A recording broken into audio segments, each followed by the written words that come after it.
Back in 2008, when Yamaha introduced the FZ3.0, it essentially opened the doorway to the entry-level street fighter segment in India. 11 years later, the bike has now entered its third generation and has arrived in a brand new avatar. However, as against the outgoing one, the new version comes at a premium of Rs 12,000. And we are here to find out if all the changes are really worth the price.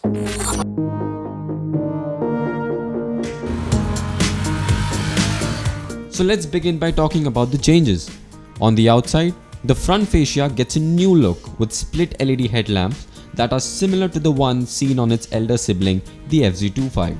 Like its predecessors, the broad shoulder lines and the chunky tank takes the center stage in the new version too. In addition to this, the tank now also gets a pair of tank shrouds that seem like vents but are just present for design purposes. The chrome bezel on the same and the belly pan is essentially the only difference between the FZ and the FZS.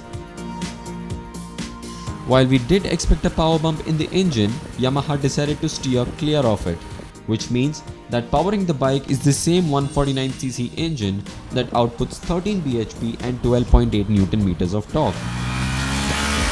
While this might be the lowest in its segment, the bike doesn't really go for the sporty street fighter purpose this time by trying to be a bit more commute friendly. And we measured the same by subjecting it to the daily urban grind in the traffic.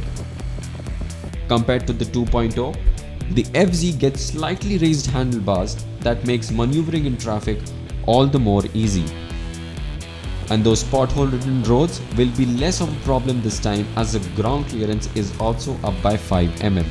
Unlike the older version, which did compromise on pillion comfort with its split seat setup, the new FZ features single seat with 16% more surface area, and this welcomes comfort.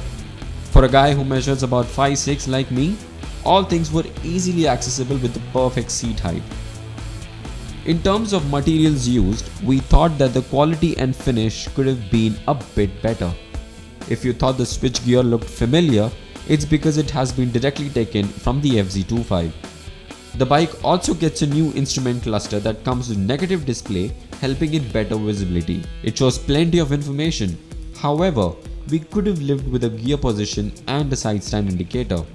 So what's it like on the roads? Well, not bad at all.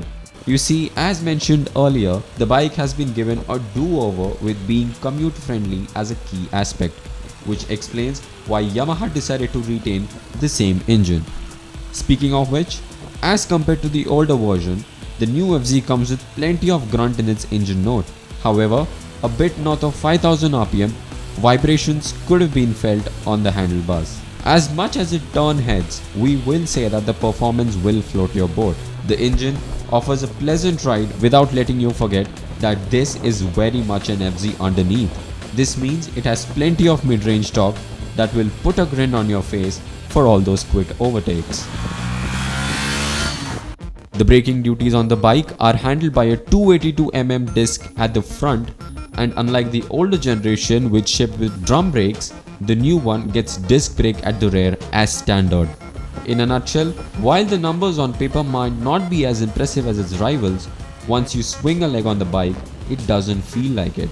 Yes, we do agree that the price has been significantly hiked as against the outgoing version, but the bike still falls in the same price range as its rivals. Additionally, the plush ride and the comfortable ergonomics will not take long to grow on you, which is something that Yamaha has kept going with the new generation. To sum it up, despite the changes being just cosmetic, it is still worth the money simply because of the way it rides.